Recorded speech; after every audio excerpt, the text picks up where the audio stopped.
How you doing? Thanks for doing this today. Yeah, for sure. I'm good. How are you? Good. Sorry I'm 2 minutes late. I got one after the other every 30 minutes. So, we have 30 minutes. Yep. And, I'm looking forward to answering your questions, and thanks for doing this. Yeah, for sure. Yeah, no big deal at all. I just got up and am getting prepared for the day, so I haven't even had coffee yet. So hopefully I'm awake enough to. Oh, that's tragic. I know. I have a big cup of coffee right here. This is my third cup. Is it? Well, maybe you've had enough for the both of us then. And it's espresso too. Oh, geez, yeah. You're ready to go. Yeah, I'm ready. So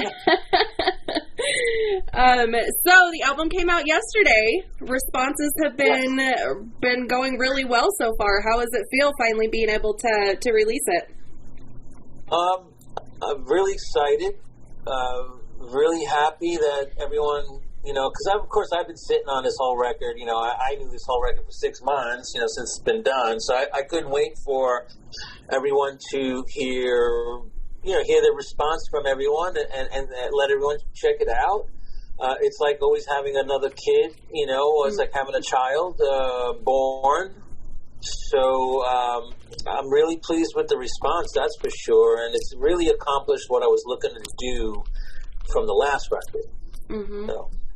That's great. It's a great album.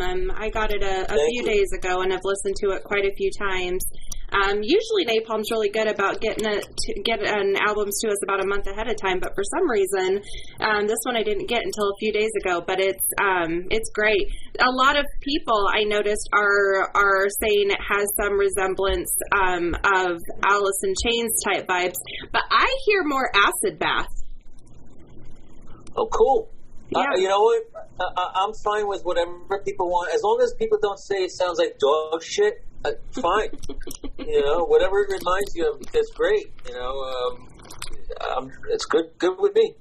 Yeah. Well, I think it's great. You tackle a lot of, you do this as a lyricist anyways, tackle a lot of important topics, tackle a lot of demons, a lot of things that people struggle with. And I think that's beautiful that you give it a platform.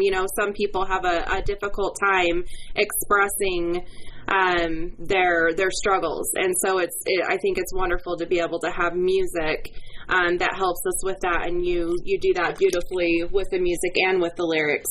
Has it been therapeutic for you to have people respond to your lyrics in that way, kind of like almost like a group therapy type setting that helps you feel like you're not alone as well?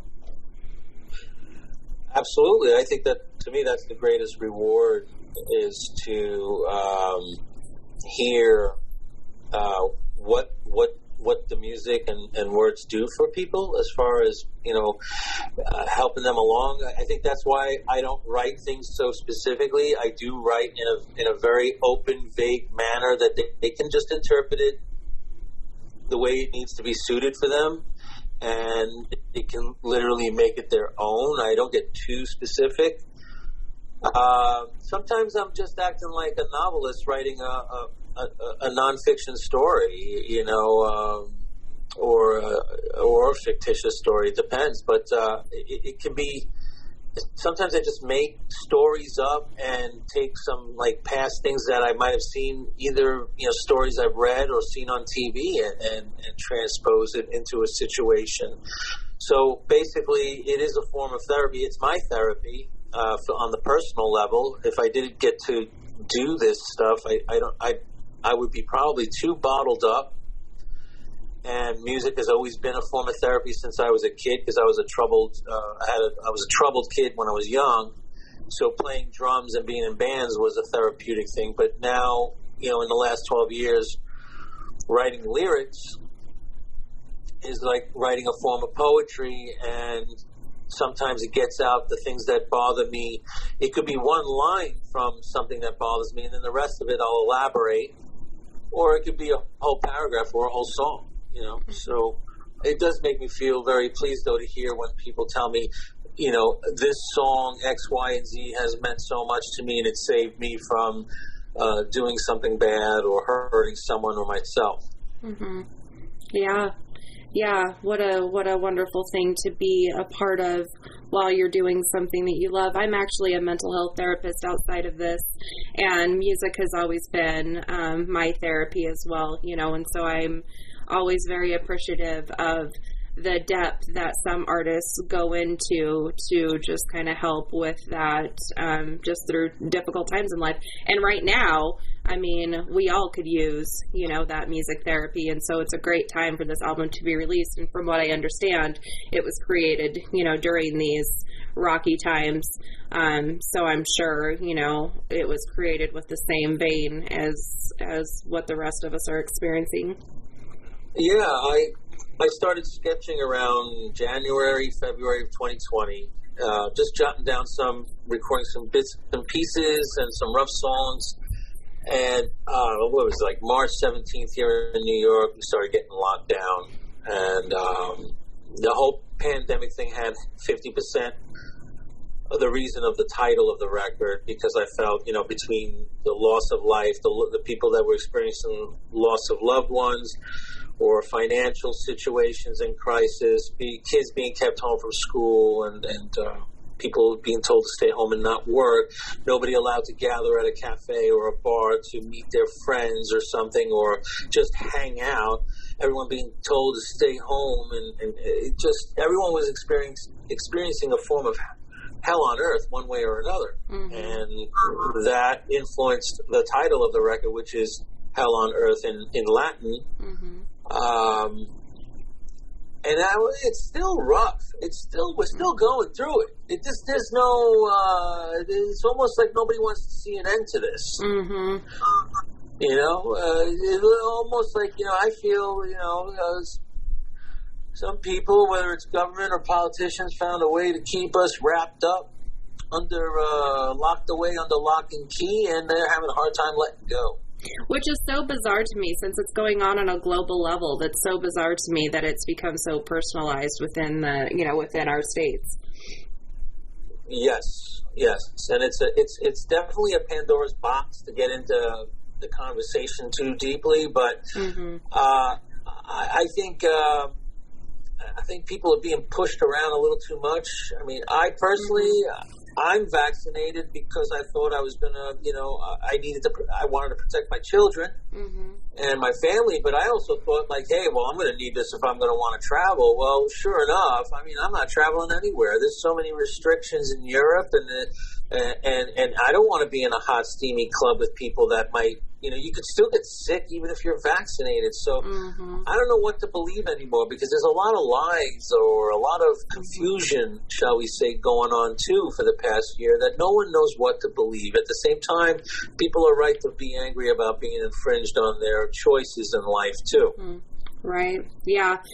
It's a pretty big mess in all directions, and yeah. If we could all communicate a little bit better, I think we could all kind of be more on the same page. Yeah, I don't know. So what have you been doing for self-care throughout all this? I mean, obviously you've been creating, and that's a form of self-care. What other things have you been able to do to kind of, keep all this stuff at bay? Well, I'm here in the country, so I always have a lot of property work to do. Mm-hmm. And I also work on, I'm into cars. So I have a couple of muscle cars. I have one that's now being fully restored in a shop. So I'm always in and out of the shop, or I'm working on my other car in the garage here. So I'm into all that. Nice. I'm a busybody. I am the plumber, electrician, carpenter of the house. I'm the property I have like 3 acres to maintain. In fact, when I'm done with all these interviews today, I have to go cut the grass in the back because it's still growing, and it's just, and there's always things breaking, or, maybe I just want to sit there and watch a movie with my daughter. So, I have 3 children. So that's also, I try to be there. My wife handles the brunt of it, but I need to stop in once in a while too. And at the same time, I'm up here this week. I've been buzzing. I have my workstation, my recording studio opened up that I'm speaking to you from, and I've been tracking musical ideas and elements because I already want to make another record. Oh, awesome. Oh, that'll be exciting. I think that's the best thing I can do because I'm not traveling. I don't have no tours lined up. I mean, I got agents telling me all the 2020 and 2021 bands that were canceled are in line for 2022. There's no availabilities. Things are really slim and things are really tight. Again, at the same time, I'm not really gung-ho about wanting to be in a room full of people. Even though I'm vaccinated, I'm a little concerned about just look at the guys in KISS. They were vaccinated and they got sick and they had to cancel a bunch of stuff. And even Corey Taylor from Slipknot, he was vaccinated. He got sick. I don't want to bring that home. I have a disabled daughter that's very prone to this situation because she can't be really properly immunized. And I don't want to bring something home and get somebody in my house sick or my family, So I don't know. Like I said, there's a lot of wheels of confusion. Yeah, and music's taken a really hard hit throughout all this, the world has... Well, think about it. It's crushed the industry.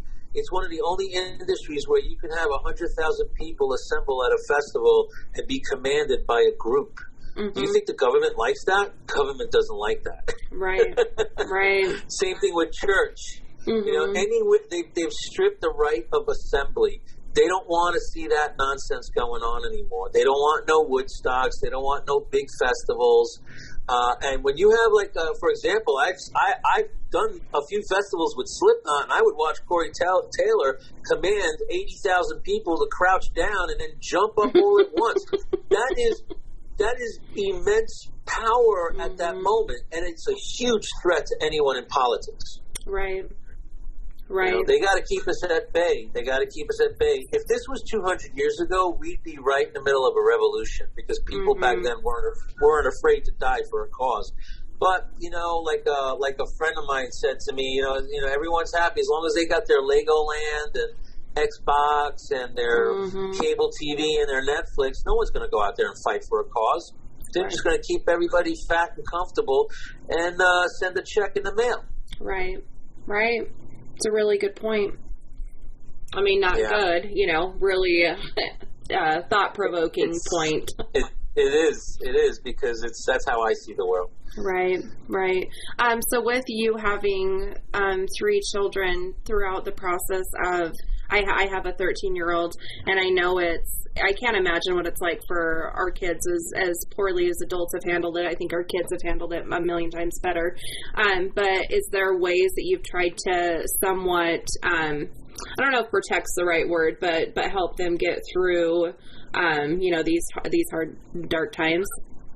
Well, the good thing is because we have 3 acres, the kids were always able to go outside and play, and they have a playground with swings and stuff on the property, and so they were always able to kind of be active. My daughter would ride her bike around the property, so we weren't really for example, the families in New York City that lived in an apartment. Those kids can't even step foot out of the door, right? So at least we were fortunate that they did have some kind of freedom. It did suck though, the Zoom calls, the Zoom meetings with schools, and them not being able to socialize and be around their peers and interact with teachers. I think it was very detrimental for a lot of children that maybe couldn't handle it as well as others. And watch movies, keep busy, projects, clean your room kind of thing, Right. We did the best we could without going too stir crazy. Right. Do you have staple movies in your house that you usually return to, that family movies that you all like? I guess I would have to say National Lampoon's Christmas Vacation. That's a great one. That's a really funny movie, and my children are young. My oldest is turning 11, so we can't. There's not a lot of movies we can pull out, but they all have to be PG. When it comes to my little one who's turning 4, it's all about Frozen and Cinder, all this stuff. Yeah, Right. she just wants to watch all the Disney stuff, and my middle daughter, she's disabled, but she just loves all the Bubble Guppies and Sesame Street. So you get all that sorts of great education. Yeah, they all have TVs in their own rooms, but yet they all want to use the big TV in the living room, and Daddy can't watch what he wants. So we're always fighting over it. They rule the roost. I think that's pretty common. I'm the only male in the house. You're swimming in a sea of estrogen. I'm being assaulted by Team Estrogen every day. I mean, look, I have a male dog. I have two male dogs, but they don't have their nuts. Uh-huh. And then I have a male cat. He don't have his nuts. So those guys are useless. They're not going to back me up. That's why you go work on your cars. You need brakes. That's why I go to the garage. Exactly. I go to the garage and I hide, or I'm in the studio and I hide because it's full on assault. Team Estrogen 1, Team Testosterone 0. All day, every day.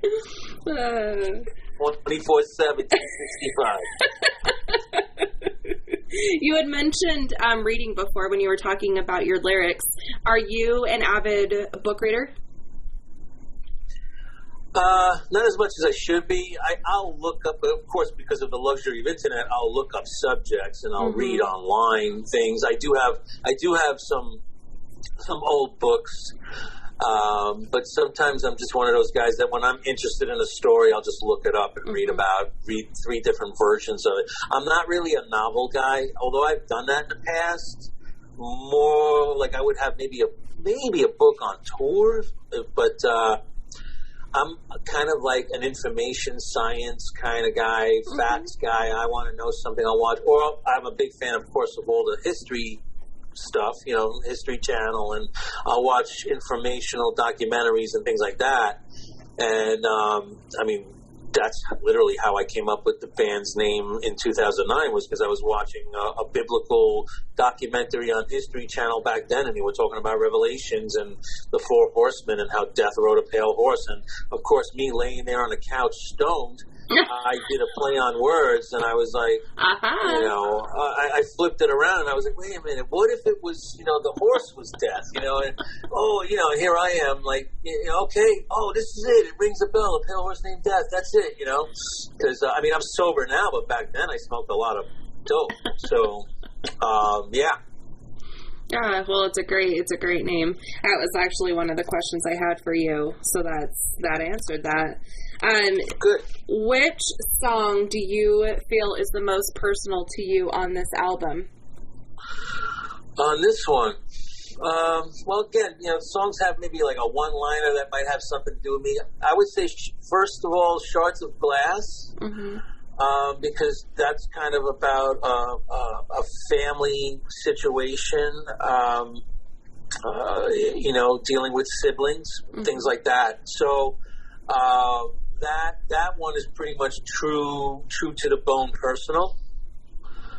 And then the next song I would say is like Slave to the Master. That this hopeless feeling of like always chasing a dream and feeling like you've never achieved what you were supposed to achieve, and that there's people that aren't proud of you, maybe, and so it's all psychosis in the mind.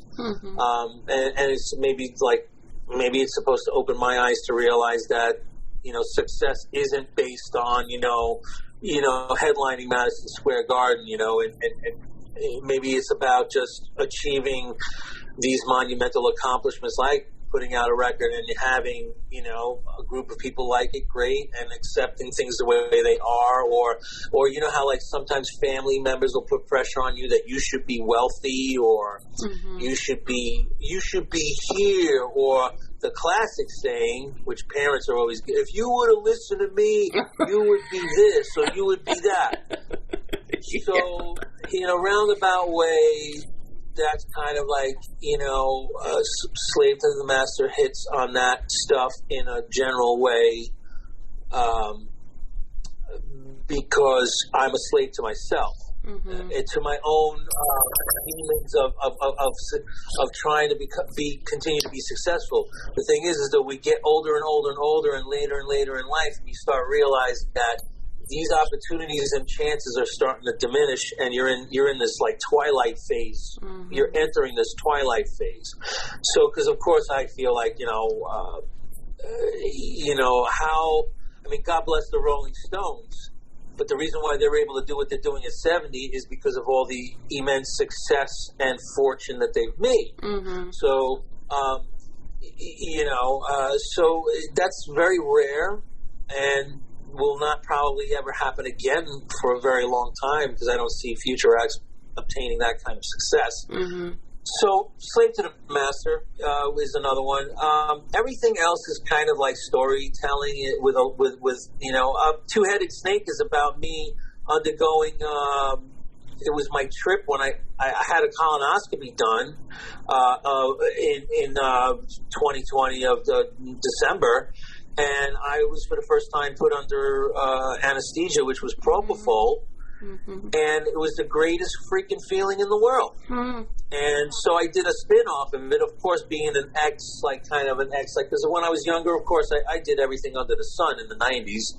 And so I had a lot of drug-induced experiences. So I just took all these crazy, wild, tripped-out experiences and just turned it into, like, all this stuff happened during my 20 minutes of being under anesthesia.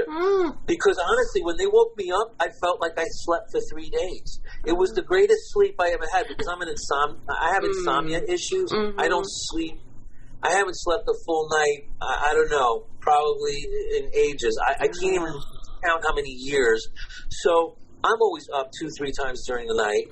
So that drug made me feel so rested that I said to the nurse, how long was I out? She was like, oh, you were only out for I think she said 12, 15 minutes. I was like, really? I felt like I slept all week. I feel great. Oh, wow. And that turns out to be the same drug that Michael Jackson was having administered to him by his doctor every night so he could sleep. And that's what he OD'd from, was propofol.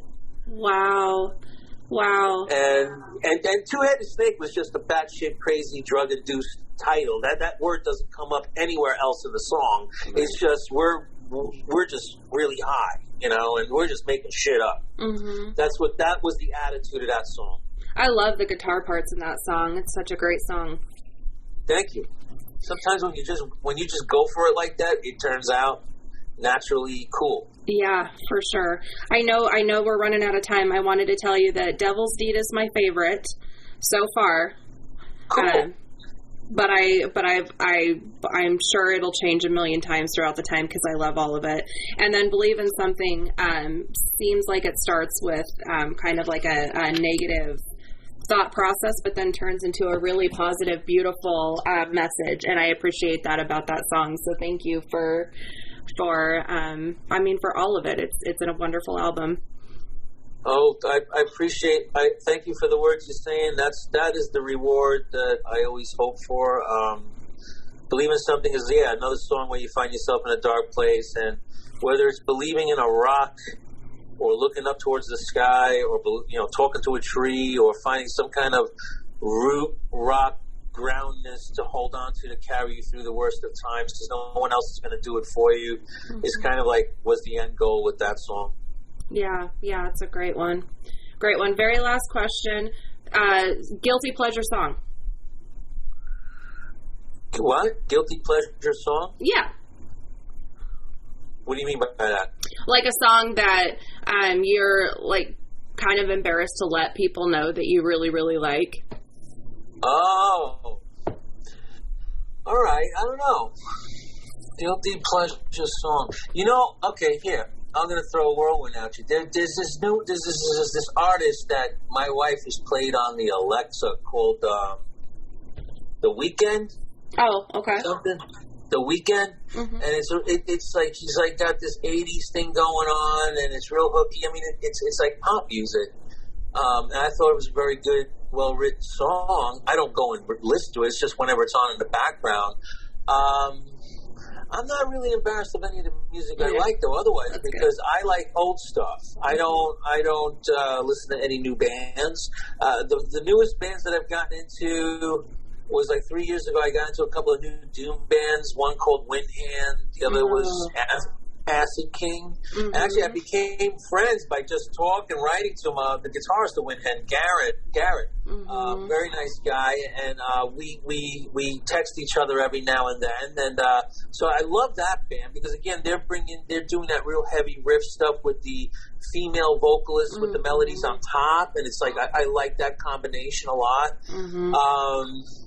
I don't know. I'm a huge Beatles fan. I'm a David Bowie fan, and I have a huge Beatles tattoo on my arm. Well, there you go. So, but there's nothing I'm embarrassed about that I like. Yeah, it's all those are my roots. I mean, when I want to refer to the art of songwriting, I will sit there and just listen to the Beatles and how they would take sometimes the most complicated or simplest moment and just spin off on it, and it's just the best. Some of the best songwriters in the world was the Beatles, and along with Bowie. But that's where I feel artists, like bands of today, like these metalheads of today, should be looking at those bands to learn the art of how to carry a song and put a bridge in and verse, chorus, and sometimes the greatest song can be 2 minutes or 10 minutes long. It depends, but I analyze. That's all I would do. Like when I had my satellite radio on in my vehicle because I was too cheap to renew it, I would listen to the Beatles channel relentlessly anytime I was in the car, and I have all their records too. So that's what I like to hear when I have to listen to stuff. I like it. Well, I could talk to you for hours, Sal, but I know you got to go. So I hope... I got another one brewing. I got to do another one. Yeah, I got 3 more left. Okay. Well, I hope that the rest of your day goes really well and these interviews go quick for you so you can go enjoy the rest of your day. Oh, it's all part of the territory. I guess I have to always pinch myself and feel that I'm fortunate that people want to talk to me, so that's a good thing. It just takes a little time, but it's all good. And I appreciate the support and the kind words about the album. I'm glad you liked it. I love it. Have a wonderful day, Sal. You as well. Best of luck. Stay safe. Thank you. You too. Bye-bye. Bye.